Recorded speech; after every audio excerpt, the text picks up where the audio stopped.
Saudara, oke, saya sedang berbicara tentang satu topik yaitu the hiding places atau tempat persembunyian. Ya, tahukah saudara bahwa di dalam setiap kita tuh punya satu mesin yang namanya mesin melarikan diri. Ya, nah kemana kita melarikan diri? Yaitu tadi ke tempat persembunyian. Nah intinya kenapa kita mau sembunyi, saudaraku? Karena semua kita tidak tertarik dengan yang namanya ketidaknyamanan. Nah, saya mesti terangkan dulu dari awal, mungkin yang tadi kebaktian 1 udah dengar, ini saya akan cepat ringkas dari awal. Coba kita buka dulu di 1 Tesalonika pasal 5 ayat 23. Nah, saya akan ungkap dulu, kenapa sih orang tuh lari? Kenapa sih orang tuh, saudaraku, bersembunyi? Nah, ini ada hubungannya dengan apa? Nah, saya ajak saudara lihat dulu. Yuk, kalau kita baca dengan cepat aja ya, sama-sama ya. 2, 3. Semoga Allah damai sejahtera menguduskan kamu seluruhnya, dan semoga apa? Roh, jiwa, dan tubuhmu terpelihara sempurna dengan tak bercacat pada kedatangan Yesus Kristus Tuhan. Nah, Paulus menggambarkan bahwa dalam kehidupan manusia, ya kadangkala Paulus membagi itu dalam dikotomi, dalam 2 bagian, tapi ada juga trikotomi, saudaraku. Nah, kalau kita lihat di sini, manusia itu dibagi 3 bagian. Yang pertama apa? Roh, jiwa, tubuh. Jangan kebalik loh ya, bukan tubuh, jiwa, roh, bukan. Tapi roh dulu. Nah, kalau saudara tanya kenapa roh dulu? Karena esensinya manusia itu makhluk roh. Roh, kehidupan itu adanya di mana? Di roh kita. Jadi saudaraku, Paulus menulis urutannya adalah roh, jiwa, tubuh. Nah, sebelum nanti saya terangkan apa hubungannya dengan melarikan diri, dengan tempat persembunyian. Nah, saya mesti terangkan dulu dari awal bahwa kita, semua kita, termasuk saudara, kita tuh punya yang namanya roh, punya tubuh dan punya jiwa dan punya tubuh. Nah, pertanyaan saya, saudara tahu nggak di roh saudara tuh ada apa? Nah, yang hadir kebaktian pertama udah tahu nih. Nah, di roh tuh ada apa? Ayo, ada yang tahu nggak? Di roh tuh ada yang namanya persekutuan. Ya, persekutuan tuh adanya di mana? Di roh. Makanya waktu tadi saudara nyembah Tuhan tadi dulu ya, sebelum dengar khotbah ini, itu bukan tindakan sia-sia. Saudara, makanya kalau bisa datang gereja jangan telat. Kenapa? Saudara punya waktu untuk bisa nyembah Tuhan, bukan nyanyi, bukan nyembah Tuhan. Kenapa, saudaraku? Nyembah itu adalah aktivitas rohani. Jadi waktu saudara tadi nyembah Tuhan, ya melalui pujian tadi, seharusnya, saudaraku, roh saudara semakin diperbaharui, roh saudara semakin menjadi kuat. Ya, nah, yang hebat lagi, saudara tahu enggak? Apa yang terjadi ketika seseorang itu dia punya hubungan yang benar dengan Tuhan melalui penyembahan, saudaraku, ya, melalui perenungan, ya, firman Tuhan. Maka ada yang dinamakan dengan ini, saudaraku, ya, saudara akan menjadi sama dengan siapa saudara bersekutu. Nah, itu sebabnya saya percaya gini. Kalau tadi saudara nyembah Tuhan sungguh-sungguh, saudara membangun kehidupan rohani, saudara penyembahan saudara dengan benar kepada Tuhan, saya yakin semakin lama saudara semakin mirip dengan Tuhan Yesus. Amin. Nah, itu sebabnya saudaraku, kalau coba masih ingat nggak kenapa Maria melahirkan Yesus? Ayo, kenapa ayo? Kenapa Maria melahirkan Yesus? Ada yang tahu? Ya, puji Tuhan, nggak tahu ya. Karena saudaraku, Maria mengandung dari Roh Kudus. Artinya apa? Roh Kudus bersekutu dengan Maria. Dan saudara tahu hasilnya siapa? Yesus. Makanya ya, kalau saudara ya semakin sungguh-sungguh nyembah Tuhan, saudaraku, saudara semakin bersekutu dengan Tuhan. Persekutuan selalu melahirkan sesuatu. Itu pasti itu. Betul? Nah, pertanyaannya, saudara melahirkan apa? Itu menunjukkan saudara bersekutu dengan siapa? Ini sayang istri saya nggak bisa datang karena di jam yang sama khotbah, saudaraku. Ya, biasanya ikut dan anak kami yang ketiga juga ikut karena yang 2 udah gede-gede, saudaraku. Dan kalau saudara lihat anak kami yang ketiga, sudah langsung saudara ngomong itu pasti anaknya Pak Nathan. Nggak mungkin saudara akan berkata itu anaknya tetangga, tidak mungkin saudara. Kenapa? Mirip banget, saudaraku. Percayalah, kenapa mirip? Ada persekutuan antara saya dengan istri saya. Saudara ngerti maksud saya di sini? Nah, saudara, harusnya kalau saudara bersekutu dengan Tuhan dengan sungguh-sungguh, coba tebak, saudara akan muncul yang namanya apa, saudaraku? Kemiripan. Nah pertanyaan saya, saudara semakin mirip dengan Yesus nggak? Nah itu masalahnya. Yang jadi repot kan gini, kebaktian terus, nggak pernah mirip-mirip. Makanya kalau ada orang, saudaraku, maaf nih, ada orang, maaf nih, sampai jidatnya hitam, itu kan bersekutu tuh, ya kan? Jidatnya hitam bersekutu, saudaraku, tapi mau bunuh orang. Wah, itu langsung saya bilang, kamu nggak ketemu Tuhan, ketemu setan. Karena harusnya kalau ketemu Tuhan apa coba? Ada buah-buah yang dihasilkan, amin. Jadi seharusnya kalau saudara nih bersekutu dengan Tuhan, ya pengampunannya kuat dong. Panjang sabarnya keluar dong, saudaraku. Apa? Lemah lembutnya muncul dong. Nah ini ngampuni suami aja susah banget. Anda bersekutu sama siapa coba? Seharusnya kalau saudara bilang, makanya ya ukuran buat saya, ukuran kekristenan, ukuran kerohanian seseorang, saudaraku. Ukurannya apa? Ukurannya buah roh. Nggak ada yang amin, nggak apa-apa, saudaraku, nggak apa-apa ya. Ukurannya apa? Iya, semakin sabar nggak? Betul. Iya, nggak diukur dari tepuk tangan, nggak diukur dari angkat tangan tinggi-tinggi sampai kanan kiri tutup hidung rapat-rapat gitu, enggak, saudaraku. Nggak dihitung dari bahasa roh, enggak, saudaraku. Tapi makanya buat saya alat ukur kerohanian seseorang itu salah satunya gampang, jalan raya. Jalan raya bisa disalip angkot, shalom. Nah itu udah tingkat tinggi tuh, saudaraku. Saya pernah ini kesaksian, satu kali saya pernah saya pas mau pelayanan Bu, dijemput sama hamba Tuhannya gitu. Dia wah hebat juga dijemput hamba Tuhannya, baru pertama kali ketemu lagi. Jadi saya senang, saya duduk, dibukain pintu, duduk, tutup, salaman, udah jalan mobilnya. Tahu nggak diajak ngobrol saya. Bahasa roh terus. Saya bilang, waduh ini senang sih, tapi ya udahlah gimana. Sampai saya mau ngomong tuh enggak enak. Masa ngomong bahasa roh? Kina mata kasikir itu kan enggak enak saudaraku. Ya, jadi ya udah dia bahasa roh sendirian. Dalam hati saya, ya Tuhan, ini saya didiem ini. Ya udah saya baca Alkitab. Pendeta kan enggak boleh mati gaya. Mesti baca Alkitab. Jadi saya buka Alkitab, saya salah buka lagi. Bahasanya tawarik, Pak. Tawarik kan A beranak, B beranak, C beranak. Saya capek bacain orang beranak, saudaraku. Dia bahasa roh sendirian. Saudara tahu nggak? Sampai di satu kali, saudaraku, dia nggak tahu kenapa di depan nih angkot ngerem mendadak. Itu saya lihat dengan mata kepala sendiri. Dia grogi apa segala macam. Direm sama dia, buka kaca, semprul. Nah, dari bahasa roh ke semprul itu kina mata kasikir ke semprul itu sedikit banget, saudaraku. Dari situ saya ngelihat, oh iya, bahasa roh bukan ukuran. Betul nggak? Bilang kanan kiri, jangan ketawa bertobat kamu. Bilang ya saudara ya. Bukan ukurannya, bukan itu. Makanya setelah saya tahu itu, oh iya persekutuan harusnya melahirkan apa? Buah roh. Ada penguasaan diri? Ya, ada panjang sabar? Ada enggak? Ada enggak pengampunan? Wah, kalau ini belum, saya meragukan persekutuan sampean. Harusnya persekutuan itu akan menghasilkan keserupaan. Edwin Louis Cole dia pernah berkata begini, kita akan menjadi sama dengan siapa kita berdoa, untuk siapa kita berdoa, dan kepada siapa kita berdoa. Waduh, ya makanya suami-suami harus sering mendoakan pasangannya, ya. Dan kita berdoa kepada Tuhan, makanya keluarga kita akan mirip Kristus. Amin. Nah, yang kedua, di roh ada apa? Tadi persekutuan. Yang kedua ada hati nurani. Udah saya nggak mau terlalu lama, nanti khotbahnya nggak selesai lagi, ya kan? Nah, hati nurani itu apa? Hati nurani itu gampangnya gini, hati nurani itu mirip alarm. Tut, tut, tut. Nah itu hati nurani. Untuk apa? Orang yang punya persekutuan dengan Tuhannya bagus, saudaraku, maka alarmnya juga bagus. Kenapa seseorang, saudaraku, dia menjadi sedih ketika dia melakukan kesalahan? Itu alarmnya benar. Ada di sini yang sedih gara-gara melakukan dosa? Waras. Itu benar. Tapi kalau Anda melakukan kesalahan, saudaraku, Anda tidak sedih, Anda tidak peka, berarti alarmnya rusak.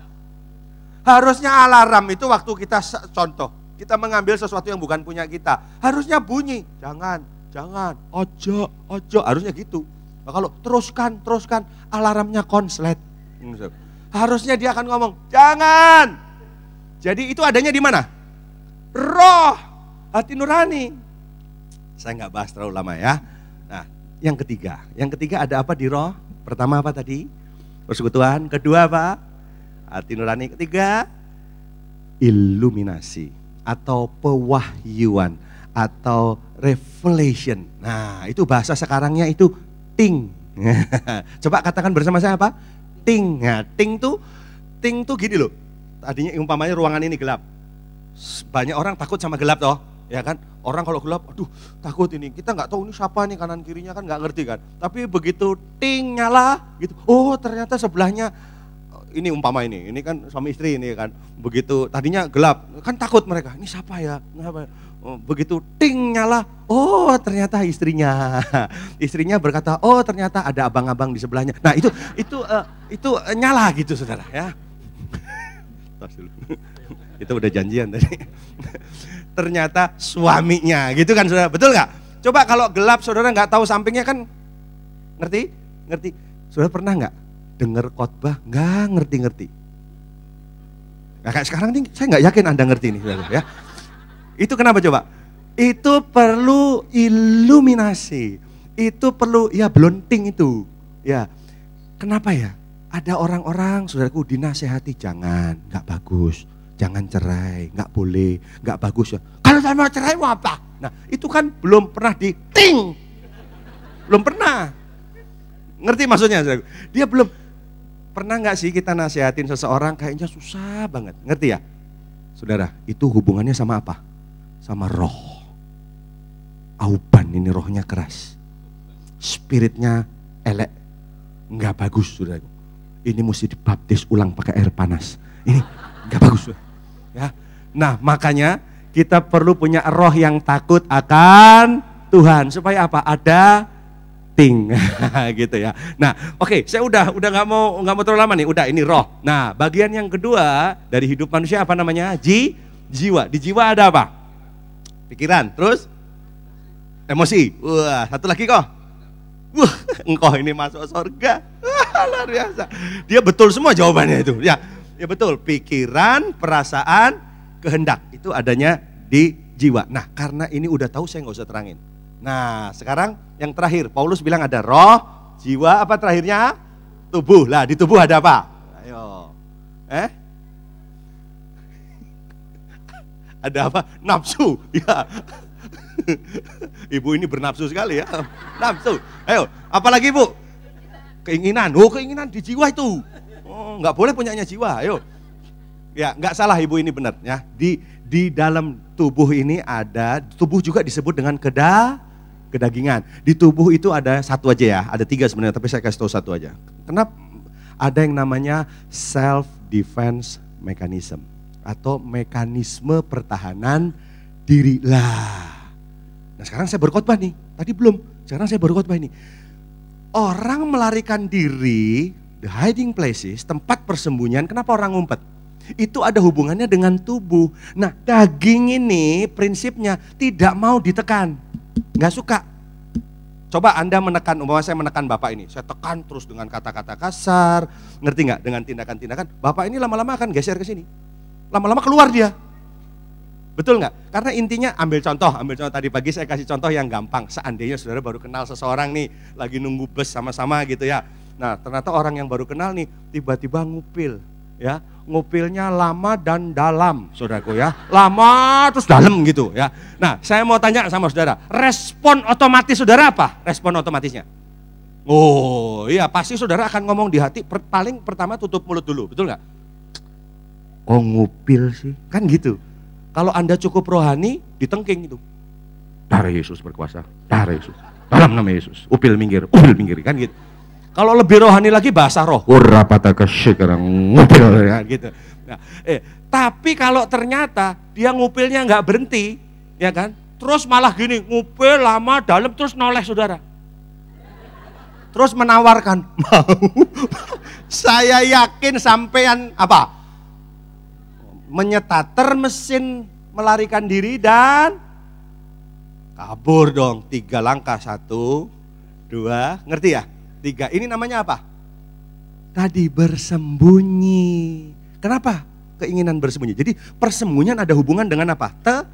Tekanan. Katakan bersama saya tekanan. Nah menurut saudara penting gak saudara dengar khotbah ini? Penting, kenapa? Sebelum Tuhan datang. dunia akan mengalami banyak tekanan. Ini Tuhan belum datang ini. Ini aja udah wajahnya tertekan gini, saudaraku. Nah, ini berarti penting nggak? Jangan-jangan saya khotbah ini pas buat saudara. Bisa jadi, karena orang kalau tertekan maunya apa? Lari. Ini banyak yang lari nih. Ya, nah nanti ini pas buat saudara. Kenapa saudara? Persoalannya bukan boleh lari nggak, bukan itu. Persoalannya bisa lari nggak, bisa. Tapi persoalannya saudara lari kemana? Itu penting. Saudara lari ke siapa? Itu yang penting. Saya juga punya mesin melarikan diri. Nah nanti saya akan bersaksi. Ini harus kesaksiannya. Karena kalau enggak ada kebaktian ketiga kan? Enggak ada. Nah jadi saya mesti bersaksi. Saudaraku. Ya, saya pernah lari ke tempat yang salah. Jadi masalahnya bukan nggak boleh lari, boleh, tapi lari kemana? Lari ke siapa? Jangan sampai menyelesaikan masalah dengan masalah. Semua kita ngalami yang namanya tekanan, betul? Baik itu tekanan ekonomi, baik itu apapun, hari-hari ini akan banyak. Saudaraku, yang namanya keluarga apalagi. Aduh, keluarga nih benar-benar lagi diserang, Bu. Betul, nggak ada yang jagoan. Simpson tuh kurang hebat apa? Betul? Simpson. Wah, udah pernah tahu Simpson? Simpson tuh, waduh, saya pernah ketemu Aderai. Aderai tahu? Aderai tahu ya? Kalau nggak tahu coba lihat saya sebentar, ya. Nggak ada hubungannya sama saya, saudaraku ya. Itu minta ampun, dia tuh gede banget, saudara. Benar, saudaraku. Satu kali saya pernah naik pesawat. Saya itu kalau nggak di L tuh apa tuh di window kan gitu kan. Kalau nggak di gang ya di window. Saya tahu dirilah nih badan saya kan, ya lumayan menengah gini kan. Jangan ngerepotin orang ya. Di pinggir, di window atau di gang gitu. Enggak pernah saya di tengah-tengah. Ini kan ngerepotin yang mau minggir, mau jalan itu. Saudara.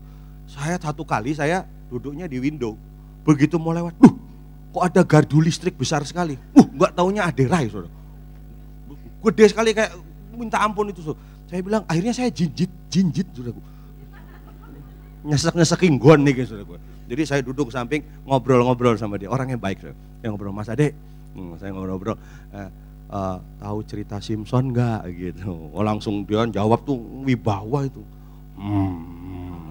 Tapi sambil tangannya cenut gitu, kan gede. Pokoknya saya kalau lihat orang besar gitu saya ingat Swike, saudaraku ya. Rasanya meh tak cokot gitu, saudaraku ya. Ngobrol-ngobrol, saudaraku. Simpson, saya percaya Simpson lebih besar dari Aderai. Betul nggak? Kurang hebat apa Simpson? Tapi Simpson dikalahkan sama siapa coba? Ayo siapa? Simpson, Delila. Kurang besar apa? Saudara tahu nggak? Urapannya Simpson, ya ampun, udah tahu nggak? Urapannya Simpson itu urapan sempurna. Sempurna, dia tuh punya yang namanya urapan legenda. Taunya dari mana Pak? Sempurna. Unyeng-unyengnya 7. Nah, makanya baca Alkitab. Unyeng-unyengnya itu loh 7. 7 angka apa? Sempurna. Kepala bicara apa? Rambut. Bicara urapan kan.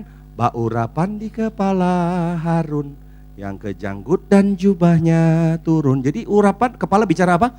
Urapan. Urapannya Simpson apa? Sempurna. Tapi yang sempurna ini dikalahkan siapa? Dalila. Aduh, makanya saudara, ini nggak main-main ini. Betul, hari-hari ini keluarga diserang tuh betul. Simpson aja diserang, aduh, apalagi kita. Maaf, ini bukan nyebut nama ya. Memang saya mau nyebut nama, tapi ini isunya isu positif. Benihin, kurang hebat apa? Betul, tapi kan puji Tuhan dipulihkan toh. Nah ini yang saudara mesti senangnya gitu. Benihin sempat nggak jatuh? Sempat. Kurang diurapi apa Benihin? Benihin loh ya, bukan Beni Solihin. Itu ada lagi, itu teman saya itu. Enggak, maksud saya begini, Benihin aja bisa jatuh, apalagi Beni Solihin.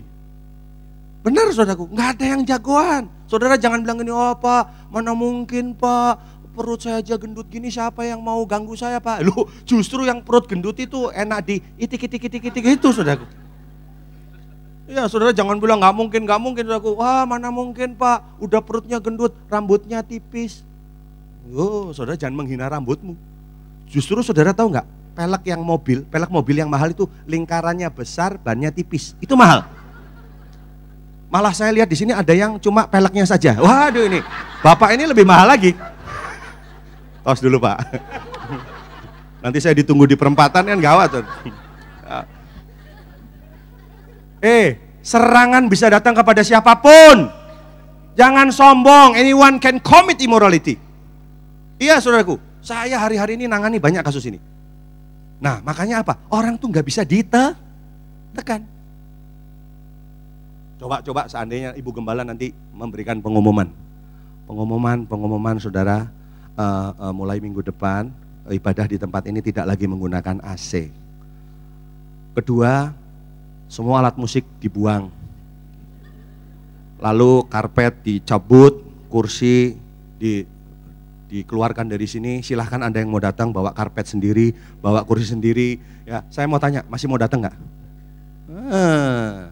Karena apa? Kita tuh semua daging ini maunya dilus-elus, maunya nyaman. Betapa gampangnya kita melarikan diri kan? Sekali lagi, masalahnya bukan enggak boleh lari, tapi kemana saudara melarikan diri. Yuk kita lihat. Sekarang saya baru khotbah, tadi belum, sekarang saya baru khotbah. Coba, kalau saudara buka di dalam Kejadian, saudara buka dalam kitab Kejadian, pasalnya yang ke-24 ayat 67, yuk.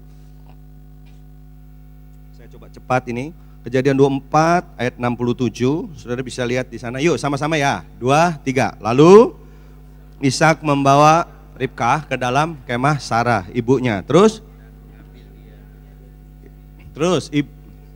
Ishak mencintainya dan demikian ia dihiburkan setelah apa? Ya, ayat ini memberi informasi kepada kita apa? Coba, bahwa Ishak dalam keadaan tertekan. Ishak dalam keadaan terpukul. Ishak dalam keadaan tidak nyaman. Kenapa? Karena maminya atau mamahnya atau ibunya dipanggil Tuhan. Tidak mudah buat kita, orang yang kita sayangi dipanggil Tuhan, betul nggak? Saya pernah ngelayani saudaraku, tadi pagi saya sudah saksi. Ada satu pelayanan penguburan saudaraku, ada satu ibu meninggal, itu anaknya nggak bisa terima. Saya beberapa kali khotbah saya terganggu gara-gara itu, saudara. Karena apa? Anaknya tiba-tiba nangis sendiri, mama. Ya udah, saya berhenti dong. Maksudnya kita kasih kesempatan buat dia mengutarakan perasaannya. Akhirnya ditolongin sama cicinya, udah sabar. Nggak bisa terima saudara. Tahun 2001 tahun yang cukup berat buat saya. Saya kokoh paling gede dari 4 bersaudara. Bukan cuma buat saya, tapi buat adik-adik saya, buat keluarga saya. Kenapa? Karena tahun 2001 itu ibu saya dipanggil Tuhan. Mami saya dipanggil Tuhan. Baru 50 tahun saja. Maaf bicara, kena itu kanker payudara. Buat saya terus terang sebagai anak pertama saya bilang, aduh Tuhan, kok cepet banget ya. Masih terlalu sebentar rasanya saya ngobrol sama mami saya. Masih terlalu sebentar rasanya saya mendengar nasihatnya. Ingin lebih lama, lebih banyak. Makanya saya mau kasih tahu nih, setiap saudara hari ini masih punya papi, mami, ban kamsia ke Tuhan. Hormati orang tuamu. Waduh, saya waktu itu pernah saudaraku, mami saya udah dipanggil Tuhan. Ya 50 tahun. Masih muda saudaraku, 50 tahun. Hati-hati yang 49 ya. Nggak ada hubungannya, nggak ada saudaraku ya. Nah maksud saya begini, saya pernah satu kali datang ke rumah saya saudaraku di Cirebon waktu itu. Saya nggak sengaja saya ketok pintu.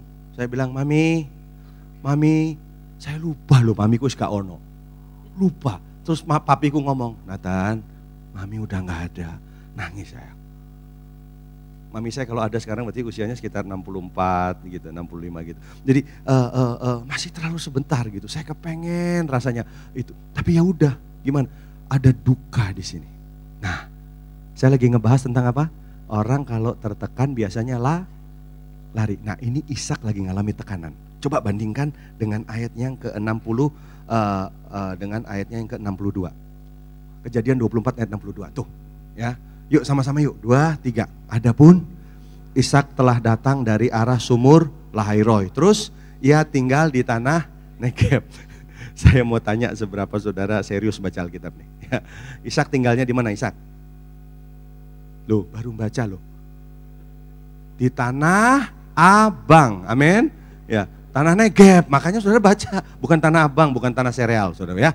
Nah, yang menarik begini. Ishak tinggal di tanah Negeb, tapi ayat Alkitab bilang begini, adapun Ishak telah datang dari arah sumur.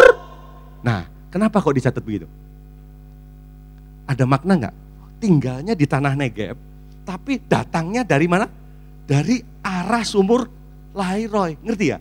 Itu dua tempat yang berbanding terbalik, yang berlawanan. Nah ini lucu nih. Mungkin saudara berpikir, oh apa artinya? Nah saya kan lagi bahas tentang tempat persembunyian. The hiding places. Mungkin nggak? Ini saya curiga nih. Mungkin nggak sumur Lahai-Roi itu tempat persembunyiannya Ishak? Mungkin nggak? Nah, jangan cepat-cepat percaya, jangan. Kita harus cari apa betul di sana. Sebab ini Ishak lagi tertekan. Ya, ngerti ya? Coba kita bandingkan langsung aja. Saudara bandingkan dengan Kejadian pasal 25 ayat 11. Kalau saudara lihat di Kejadian pasal 25 ayat 11, sudah di depan saudara. Yuk sama-sama lagi ya. 2, 3. Setelah Abraham mati, Allah memberkati Ishak, anaknya itu, dan Ishak diam dekat sumur Lahai-Roi. Wow, 2 kali sudah. Dulu waktu mamahnya meninggal, Ishak tinggal di Negeb, datangnya dari mana? Dari Lahai-Roi. Sekarang papahnya meninggal, Ishak ada di mana tuh? Dekat sumur Lahai-Roi. Udah 2 alat bukti cukup. Berarti sumur Lahai-Roi menjadi apa? Tempat persembunyian, tempat pelarian. Pertanyaan saya, di mana tempat pelarian saudara? Di mana tempat persembunyian saudara? Saya punya anak rohani tadi pagi saya saksikan. Saudaraku, satu kali anak rohani saya ini telepon ke istri saya. Dia panggil saya papi, panggil istri saya mami. Dia telepon ke kami dan istri saya yang terima. Lalu dia tiba-tiba dia bilang gini, mami, aku udah gak kuat nih, aku mau cerai. Loh, kenapa mau cerai? Dia sebut suaminya ini jadi gini saudara, suaminya ini kena narkoba. Dan di hari belakangan ini, beberapa bulan terakhir itu sudah ratusan juta tidak tercatat gitu. Di pembukuannya udah nggak beres saudaraku. Dia punya usaha cukup berhasil, tapi ada jumlah uang cukup besar yang nggak tahu keluarnya kemana gitu. Nah ini istrinya curiga, ini suaminya nih. Nah saudara, saya nggak tahu seperti apa orang kena narkoba, saya nggak tahu. Tapi saya dapat informasi, orang itu, ciri orang kalau kena narkoba udah akut itu saudara. Itu cirinya, ngebohongnya minta ampun. Dia bohong, semuanya dia bohongin saudara. Ya. Nah istrinya ini udah curiga, dia udah temukan alat alat isapnya saudaraku di kamar mandi saudaraku. Dan tetap suaminya nggak ngaku. Sudah, tapi akhirnya saudaraku ngaku juga suaminya. Nah terakhir istri saya menasehati, kamu tuh gimana sih? Kok kamu mau cerai itu gimana sih? Ini kita orang luar aja mau tolongin suami kamu, tapi kamu kok, boleh saya pinjam sebentar untuk kasih nasihat sama saudara? Boleh? Boleh saya pinjam ya? Lihat ya, kalau kita belajar dari kasus ini, kita belajar apa? Sorry ya, orang Kristen cuma jago kebaktian, tapi nggak jago dalam kehidupan. Saudara, kekristenan itu, nih saya mau tanya, pernikahan sesungguhnya itu kapan sih? Pernikahan itu sesungguhnya kapan menurut saudara? Kapankah pernikahan sesungguhnya itu dimulai? Kapan? Menurut saudara kapan? Pernikahan yang sesungguhnya dimulai waktu pesta selesai. Ngerti? Pernikahan sesungguhnya itu bukan lagi deng deng sapi, deng deng kebo, bukan itu saudaraku. Kapan pernikahan sesungguhnya dimulai? Waktu lagi ngitung angpau. Tahu ternyata kurang nih ntar keluarga loh, kan gitu saudaraku. Nah ribut itu, nah itu sesungguhnya. Betul nggak? Kapan kekristenan yang sesungguhnya? Ayo kapan? Itu kan ilustrasi aja tuh tadi. Kapan kekristenan sesungguhnya? Waktu kebaktian selesai. Iya dong, gimana menghadapi pengkhianatan? Bagaimana tuh? Bagaimana menghadapi suami selingkuh? Bagaimana menghadapi anak kena narkoba? Ini kekristenan sesungguhnya. Betul? Iya dong. Makanya Dr. Meyer. Nah ini ketemu. Tadi kebaktian pertama lupa saya. Dr. Meyer berkata 90% orang Kristen baca Alkitab tapi tidak menjadikan Alkitab sebagai panduan untuk dia mengambil keputusan atau gaya hidup dalam kehidupannya. Jadi Alkitab tuh cuma pilihan. Saya mau kasih tahu sama saudara, percaya nggak Alkitab di tangan seseorang harusnya bisa menjawab semua persoalan kita. Oh, yang amin cuma 1-2 orang. Saudara percaya Alkitab sanggup menjawab semua persoalan saudara? Oh iya, jadikan dia otoritas tertinggi dalam hidup saudara. If Jesus is not the first in your life, He's not the Lord of your life. Apakah dia nomor 1 dalam hidup saudara? Apa Alkitab merupakan kebenaran absolut dalam hidup saudara? Kalau enggak, ini Tuhan udah mau datang nih. Saya khawatir, saya khawatir saudara murtad. Makanya ikut Tuhan jangan setengah hati, supaya saudara tidak setengah mati. Nah itu, saudara sungguh-sungguh, kalau enggak berat ini hari-hari ini. Hari-hari ini persoalan sesungguhnya apa? Kekristenan sesungguhnya kapan? Ya itu, waktu omset menurun, gimana? Waktu Anda ngalami yang namanya dipecat, di PHK, lah gimana tuh? Terjadi pengkhianatan, bagaimana?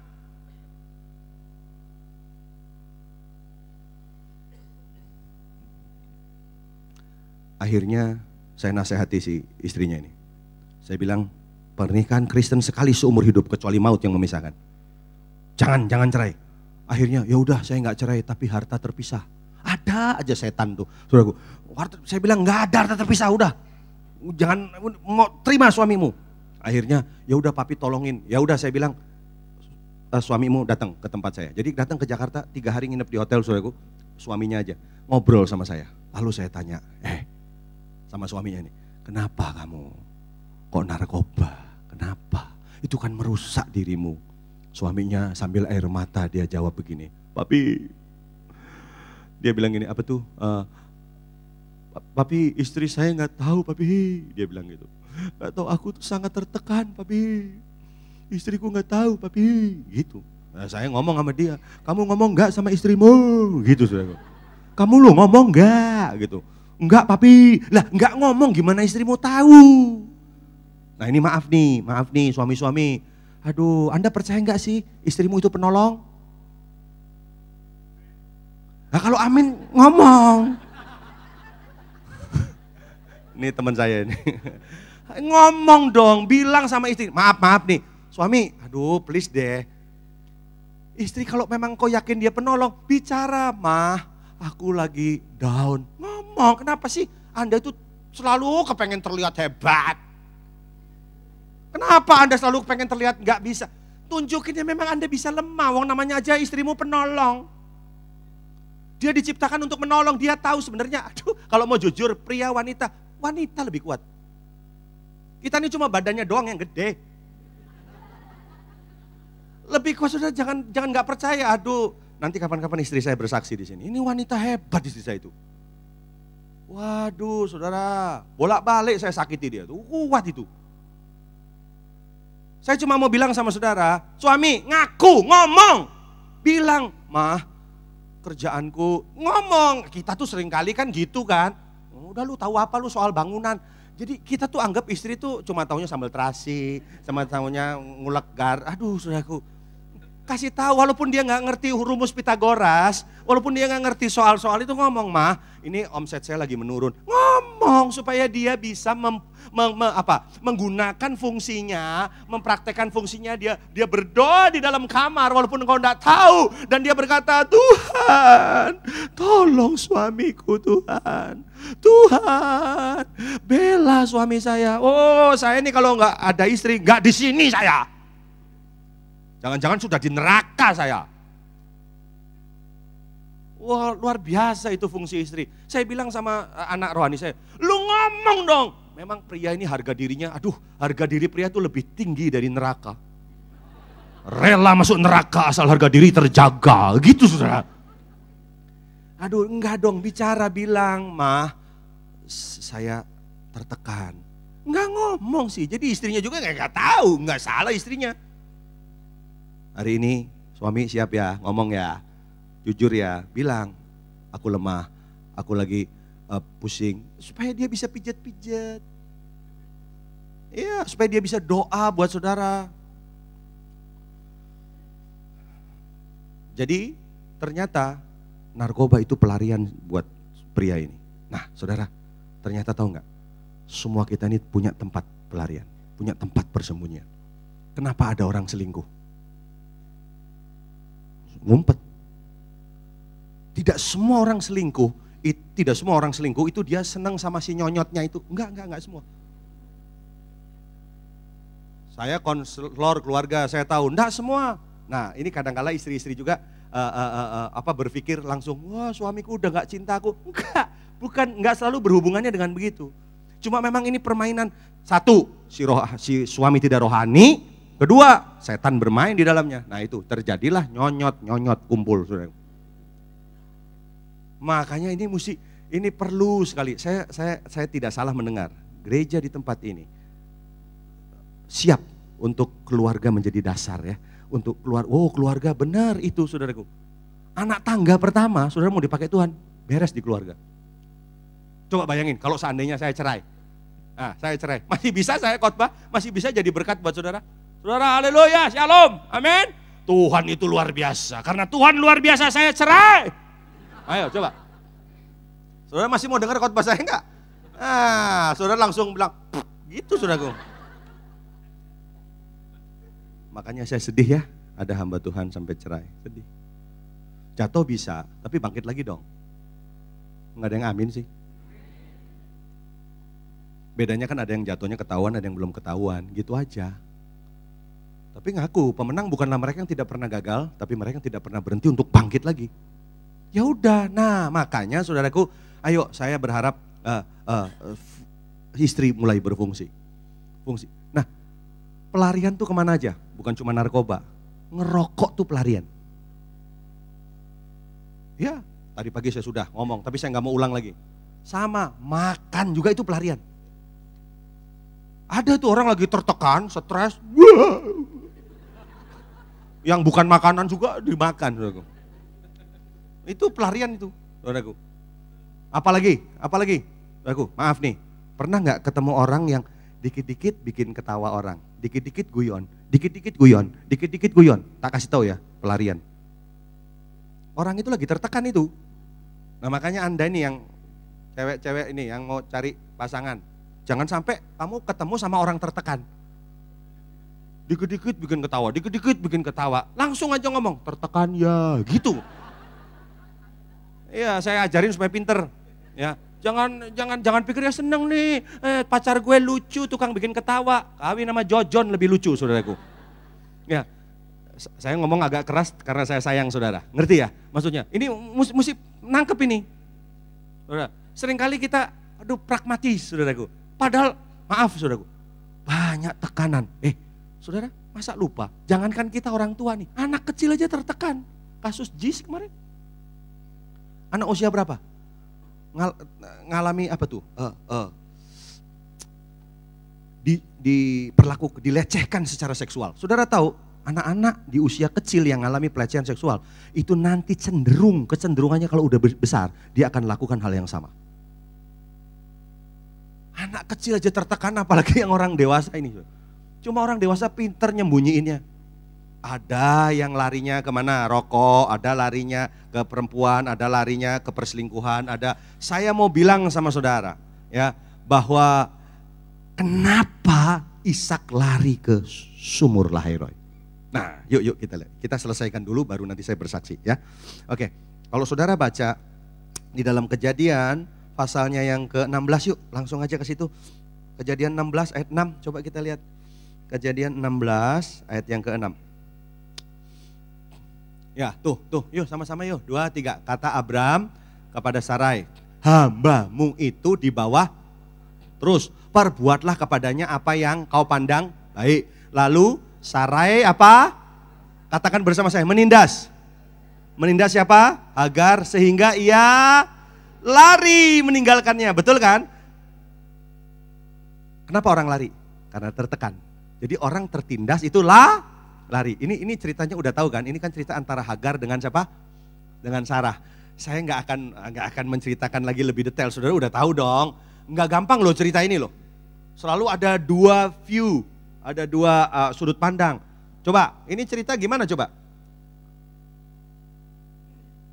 Kenapa sampai Abraham tidur sama si Hagar? Udah jelas kan? Sarai yang memulainya. Makanya ya, kegagalan kita menangkap rencana Tuhan, itu kehancuran dalam hidup saudara. Dan jangan coba-coba pakai pikiran manusia saudara. Ini kan ngerti ya, Sarai udah tua dan dia merasa aduh kayaknya mana mungkin sih janji Tuhan digenapi dalam hidup kita. Saya mau bilang sama saudara, jangan pernah saudaraku meragukan akan janji-janji Tuhan. Lambat atau cepat Tuhan yang berjanji dia pasti akan genapi dalam hidup saudara. Amin. Nah si Sarai coba kalkulasi, ini kayaknya bukan saya nih. Dia suruh apa? Si suaminya meniduri siapa? Hagar. Hagar nih, ini kan sebenarnya pembantu Puren, saudaraku. Akhirnya apa? Hamil. Ini juga masalah. Ini jadi dua-duanya salah, saudaraku. Si Sarai salah, Hagarnya juga salah. Hagar nih nggak tahu kenapa, udah tahu dikasih hati ibaratnya kan. Dia nih pembantu, saudaraku, hamil, malah bikin kesel si majikannya. Saya nggak tahu dia bikin kesel caranya gimana, mungkin loh ya. Mungkin dikit-dikit perutnya dibuka, gitu sih, mungkin. Kan dia udah tambah gede tuh perutnya tuh, gitu sih. Yang sana jadi, wah reketok, marah dia panggil papa. Dia panggil suaminya, nih gara-gara lo. Ngerti ya? Ini, Abraham tuh keren, bijak dia tuh. Shh, istriku, jangan diperbesar. Hatiku tetap milikmu. Tidak ada yang dapat memisahkan kita. You are my first love. Kamu cinta pertamaku. Tidak usah ragukan itu. Jadi gimana nih? Saya serahkan kepadamu. Sarai. Sarai ini, makanya ya istri-istri. Sarai ini kalau nggak dimuridkan, sarap. Makanya perlu dimuridkan. Udah saudaraku, saya nggak tahu caranya bagaimana, dia kesel, dia langsung apa? Dia tindas si Hagar. Saya nggak ngerti caranya bagaimana. Mungkin disuruh ngepel 40 kali pulang pergi, saudaraku mungkin. Ngepel, udah nyonya lagi. Wah, pakai perut. Wah, mungkin suruh pakai perut sudah ngepel. Ya, jadi dia merasa ditindas, saudaraku, dia akhirnya apa? Lari. Nah, dengar. Waktu dia lari, larinya kemana? Lari kemana? Ayo kita buka sekarang ayatnya yang ke-7. Ya, yuk lihat ayat ke-7. Lalu malaikat Tuhan menjumpainya dekat, sama-sama, suatu mata air di padang gurun, yakni dekat mata air di jalan ke, belum ada namanya mata airnya. Yang nanti kita tahu mata air ini apa namanya? Sumur Lahai-Roi. Jadi kapan sumur Lahai-Roi itu ditulis di saat ini, nangkep ya? Jadi ternyata si Hagar lari kemana? Lari ke dekat sumur, kan dulu belum ada mall. Kalau ada Mangga 2 Square dia kayaknya ke sini, saudaraku ya. Nah dia larinya ke sumur. Tadi saya lupa, ada banyak juga ibu-ibu lari ke mall. Menjadi tempat pelarian, hati-hati tuh. Ya, Sale 70, itu tempat pelarian tuh. Ya. Nah, saudara, apa yang terjadi kalau saudara baca terus? Coba lihat ayat yang ke langsung aja dah, ayat 11 dah. Ayat 11. Ayat 11, selanjutnya kata malaikat Tuhan itu kepadanya, engkau mengandung dan akan melahirkan seorang anak laki-laki dan akan menamainya Ismail. Sebab sama-sama Tuhan telah mendengar tentang apa? Oh, rupanya waktu dia lari ke satu sumur, saudaraku, mata air, di situ dia ketemu siapa? Ketemu Tuhan. Dan apa yang terjadi? Terjadi sebuah dialog. Dialog apa? Di mana Tuhan, saudaraku, apa? Mendengar semua keluhan, bahkan penindasan yang terjadi atas diri Hagar. Ini keren. Ini keren. Sorry, kasusnya Hagar tuh nggak semudah yang kita pikir. Coba pernah nggak? Coba Anda di posisi Hagar dong. Jangan di posisi Sarai. Kalau di posisi Sarai gampang. Loh, Abraham salah. Gampang. Tapi kalau jadi Hagar, menurut saya nih posisi Hagar ya. Satu, ngomong salah, nggak ngomong salah. Maju kena, mundur kena. Itu posisinya. Pernah Anda di posisi begitu? Mau jelasin nih. Gue disalahin juga ntar nih. Diem, lu tambah salah. Itu posisinya Hagar. Ada di posisi itu, saya pernah di posisi itu. Saya pernah di posisi itu, di mana saya nggak bisa ngomong. Karena memang saya salah. Jadi kalau saya ngomong, nah tambah salah, nggak ngomong, salah. boleh saya kasih berita baik buat saudara? Ini kan sebenarnya satu keadaan yang gak punya harapan kan? Dengar baik. Tapi di mata Tuhan, Tuhan menaruh penilaian yang berbeda. Di mata Tuhan, dengar baik, selalu ada jalan keluar. Makanya saya mau bilang sama saudara, hari ini siapapun saudara, saya gak ngerti tindasan atau tekanan apa yang terjadi dalam hidup saudara. Lari sama Tuhan, karena di mata Tuhan ada jalan keluar buat saudara. Beri tepuk tangan dulu buat Tuhan. Kalau saudara lihat, sekarang lanjut ya ayat 13. Dikit lagi kita mau selesai. Kemudian Hagar menamakan Tuhan yang telah berfirman kepadanya itu dengan sebutan apa? Engkaulah El Roy, sebab katanya bukankah di sini kulihat dia yang telah melihat aku. Wah keren ini, artinya itu bagus. Anda kalau punya anak besok-besok kasih nama El Roy, bagus tuh. Ya. Lihat saudaraku, bukankah di sini kulihat dia yang telah melihat aku? Dengar, mungkin kau dibuang oleh orang-orang dekat. Karena ada orang-orang yang tidak bisa memahami 100% keadaanmu. Tapi ada berita baik, ada Tuhan yang tetap mau melihat keadaan saudara. Ini disebut El Roy. Nanti saya saksi ya. Nah yuk ayat terakhir, ayat yang ke-14. Ayat 14, sama-sama yuk ayat 14. Sebab itu sumur tadi disebutkan orang apa? Sumur. Iya. Nah sekarang kita tahu kenapa Ishak lari ke Lahai-Roi. Kenapa? Karena di Lahai-Roi lah Tuhan menolong siapa? Orang yang tidak punya harapan. Hagar kan gambaran dari tidak ada harapan sudah. Hari ini ada yang tidak punya harapan? Sebagian besar wajahnya tanpa harapan gini ya. Dengar, ini berita baik buat saudara. Tuhan mau beri pengharapan buat saudara. Tuhan adalah tempat pengharapan yang sesungguhnya.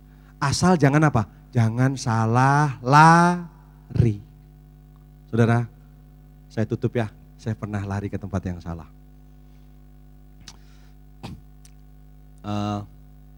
Ini kejadian tahun 98 saudaraku. 98 saya tinggalkan istri saya hampir 4 tahun. Saya selingkuh. Kenapa sudah lihat saya semua? Begini. Begitu saya cerita begini sepertinya saudara interest. Saudara, saya tinggalkan istri saya. Lalu tahun 98 itu tahun dimana saya tahu saya salah. Saya mesti bertobat. Nih saya kasih tahu, perhatikan cerita saya baik-baik. Ya, saya kepengen pulih nih. Jadi saya datangi siapa? Hamba Tuhan dong. Ya kan? Untuk apa? Untuk saya ngobrol. Tolong bantu saya. Mau pulih. Masuk akal kan? Perlu seseorang. Saya pikir hamba Tuhan yang saya datangi, saya cari juga yang muda Bu Gembala. Nggak cari yang, kalau yang tua barangkali pingsan. Jadi saya ngomong pingsan, nah kan bahaya. Jadi saya cari yang umurnya nggak beda jauh sama saya. Saya ngomong sama dia. Saya orang dekat juga, brother. Saya bilang tolong, please help me. Bisa nggak tolong saya? Kenapa? Saya mau pulih, saya jatuh. Saya berdosa. Saya tinggalin istri saya pengen pulih. Saudara tahu nggak? Saya pikir saya dapat nasihat. Oh iya, nomor 1, tutup semua nomor telepon dengan perempuan itu. Kan gitu kan? 2, semua kenang-kenangannya berupa foto, nasi timbel atau apa, buang semua umpamanya gitu kan. Jadi ada nasihat, ternyata enggak saudara. Begitu saya cerita tentang saya jatuh. Saudara tahu nggak? Dia jawab apa coba? Dia bilang gini, apa? Itu udah nggak enak tuh jawab. Apa? Saya jatuh tuh udah dijawab. Apa? Kamu jatuh. Kenapa kamu jatuh? Gitu sudah. Saya pikir udah cuma sekali, enggak, 3 kali. Kenapa kamu jatuh? Sekali lagi. Kenapa kamu jatuh? Waduh, saudaraku, akhirnya saya jawab, sudah terlanjur. Sudah terlanjur 3 kali juga saudaraku. Singkat cerita. Saudara mau dengar yang sesungguhnya ini? Saya ditolak. Saudara, saya kasih tahu ya. Saya belajar banyak dari pengalaman ini. Saya ditolak, akhirnya udah dong. Orang ini tidak menginginkan cerita saya, tidak berminat untuk menolong saya. Udah saya keluar. Sejujurnya, Saya punya dua pilihan. Untuk saya hancur, lebih hancur. Atau itu peluang untuk saya naik. Nanti kesimpulannya di terakhir. Sejujurnya saya waktu itu merasa gini, udah nggak jadi hamba Tuhan lagi udah. Nggak pakai Kristenan lagi. Cuma dulu kan belum ada ISIS. Kalau ada saya mau daftar. Betul sudah udah kepahitan saya. Saya bilang, wah gereja kok begini. Kekristenan kok begini. Nggak mahir. Singkat cerita, Tuhan pertemukan saya dengan orang lain. Dan yang paling hebat di sini istri saya. Nah ini dicepetin aja ceritanya. Karena saya mau cerita berhubungan dengan Lahai Roy. Saudara tahu apa yang terjadi? Tahun 2000 saya pulih. Tuhan angkat saya pulih. Saudara tahu tahun 2002 ada telepon masuk ke saya. Halo, tiba-tiba nggak pakai basa-basi langsung ngomong gitu. Kamu ada di mana? Saya jawab, saya juga belum tahu siapa dia. Terus tiba-tiba dia ngomong gini, bisa saya ngobrol sama kamu? Oke. Apa yang saya bisa tolong kamu? Terus tiba-tiba nadanya jadi lain. Brother, saya jatuh. Wait. Saya bilang, ini siapa? Kamu belum ngomong, kamu siapa? Bisa nggak saya ketemu sama kamu? Iya, kamu siapa? Bisa tebak nggak? Kira-kira menurut saudara, tolong bantu saya. Bantu saya. Siapa orang ini? Ayo. Itu hamba Tuhan yang gua datengin, bro. Gua datengin tiba-tiba, hah? Loh ini si Anu, ini orang dekat saudaraku. Ini si Anu. Coba, kenapa? Iya, lu tolongin bisa nggak? Gue mau datang ke rumah lo. Kenapa? Gue jatuh. Terus kamu, ya gue mau ke rumah lo. Apa? Gantian dong, kapan lagi saya gitu. Kenapa kamu jatuh? 3 kali, so. Kenapa kamu jatuh? Roda tuh berputar. Saya mau ngomong sama saudara ini dengan hati. Menurut saudara saya cerita gini nggak malu? Malu tahu. Cuma saya mau kasih tahu sama saudara, kekristenan harus bersikap apa sih? 3 kali, kenapa kamu jatuh? Dia bilang, kamu jangan gitulah. Terus kamu maunya apa? Saya mau ke rumah kamu. Apa? Ke rumah saya? Tidak. 3 kali. Masa sih you kejam kayak gitu? Bukan saya kejam, tapi kamu jangan ke rumah saya. Jadi gimana dong? Saya yang akan ke rumah kamu. Saya ke rumah dia, saya datengin, butuh 2 jam bersama istri saya. Saya datengin, saya nggak sebut dong, ini rahasia. Saya datengin, saudara tahu, dia tungguin saya tuh. Begitu saya mau turun mobil, dia mau sambut saya. Dari rumahnya dia turun, saya bilang stop! Kapan lagi ngerjain dia? Wah. Pendeta kadang-kala kan sombong ya, jadi pas lagi begini pas nih. Saya turun saudaraku, persis di depan 4 mata. Jarak 1 meter, saya bilang gini sama dia. Kamu masih ingat beberapa tahun yang lalu? Waktu itu tangan saya letih lesu. Kaki saya tidak berdaya. Karena aku jatuh. Tapi hari ini tanganku udah mulai kuat lagi. Kaki saya udah mulai tegak lagi. Saya ada di sini. Saya nggak mau lakukan apa-apa untuk kamu. Saya nggak lebih baik dari kamu. Tapi ada satu hal yang saya mau lakukan. Saya mau temani kamu. Ingat nih, nolong orang tuh caranya begitu. Temani. Nggak usah nanya lagi. Berapa kali lu jatuh? Lu jatuhnya model apa? Udah, please jangan cari masalah, saudaraku. Ngapain? Jatuh ya begitu. Emang ada jatuh model apa? Semua kejatuhan busuk. Semua kejatuhan jelek. Saya berhasil jadi guru sekolah minggu juga, buat anak-anak dengan khotbah saya pasti. Ya, saudara tahu apa yang terjadi, saudaraku? Saya bilang sama dia begini, hari ini saya temani kamu, yuk jalan bareng. Saudara tahu nggak? Saya butuh 1 tahun bersama dia. Nggak pakai nanya apa-apa, dia cerita. Nah kalau dia cerita benar, dia cerita, saya temani. Saudara, 1 tahun sesudah itu, dia bangkit lagi. Hari ini dipakai Tuhan lebih hebat dari waktu sebelumnya. Beri tepuk tangan dulu betul. Saudara mau belajar sesuatu di sini? Saudara setuju nggak? bahwa di luar sana begitu banyak orang-orang yang dalam keadaan lemah. Begitu banyak orang-orang yang tidak tahu mesti pergi kemana. Nah maksud saya gini, gereja, please gereja, perbaharui cara saudara berpikir. Saudara setuju? Kalau waktu itu, saudaraku, Ishak lari ke Lahairoi, ada apa sih di Lahairoi? Saya cuma mau bilang begini, setuju nggak? Tempat ini harus jadi sumur Lahairoi. Dimana ketika ada orang dia lari ke sini, ini dijadikan tempat pelarian, good, bagus. Bukan bawa mereka kepada saya, bukan bawa mereka kepada siapapun, tapi bawa mereka ketemu Tuhan. Kayak saya percaya ada Tuhan di tempat ini. Beri tepuk tangan dulu buat Tuhan. Nah masalahnya gini, berani nggak jadi tangan yang temani mereka? Di satu titik, saudaraku, penerimaan jauh lebih menyembuhkan, memulihkan, mengubahkan daripada menghakimi. Saudara akan tahu sederet nama banyak hari-hari ini yang bisa bikin lemah saudara kan? Yang pendeta Allah, pendeta Bela, pendeta siapalah. Saya mau kasih tahu, bukan itu sikap saudara. Sikap saudara begini loh, masuk surga jangan sendirian. Layani mereka. Gereja yang tidak berani membuka diri kepada keterbukaan, nah yang repot gini, terbuka dipecat. Terbuka disingkirkan. Hari ini dengar, kalaupun itu terjadi, Tuhan tetap mau terima saudara. Nah saya berharap ada wadah. Saya kepengen bikin KKR saudara. Yang isinya begini, hadirilah kebaktian kebangunan rohani.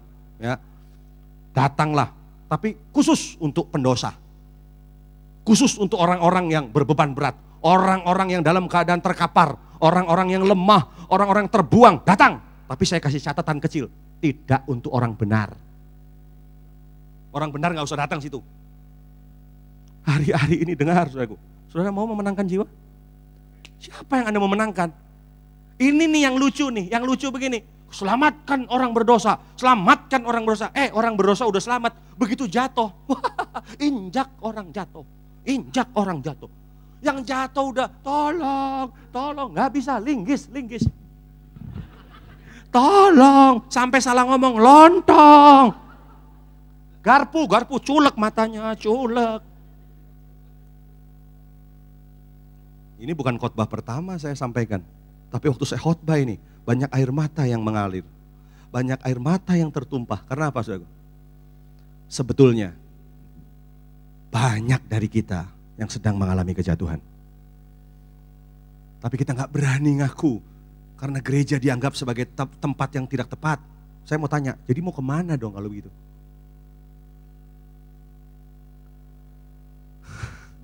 Hari ini saya percaya ini kesempatan sebelum Tuhan datang. Jangan masuk surga sendirian. Buka hatimu. Beri ruang buat orang yang bersalah. Peluk mereka, katakan bertobat. Masih ada kesempatan.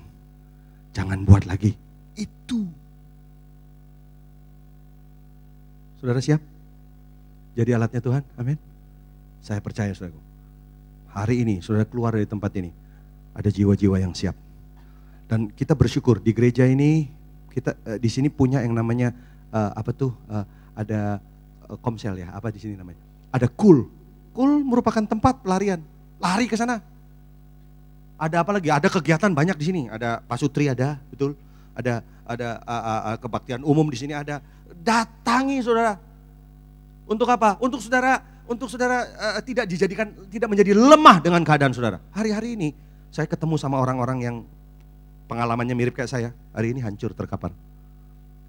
Saudara tahu gak? Orang jatuh tuh gak usah dihakimi. Saudara ngelihat, jangan saudara ngelihat. Kucing melengos, kepahitan dia. Saudara ngerti gak? Kucing salah lihat itu dia bisa kepahitan. Kucing, lu kepahitan sama gue ya? Bisa gitu saudaraku. Gara-gara padahal yang jatuh dia. Tapi dia bisa sensitif gitu dengan semuanya. Gak gampang loh orang nangani orang jatuh, gak gampang. Saudara percaya hari ini masih ada kesempatan kedua buat kita? Amin. Saudara mau dipakai Tuhan jadi sumur Lahairoi? Amin. Karena sudah amin. Yuk bangkit berdiri sama-sama. Ya. Pelayan musik maju ke depan.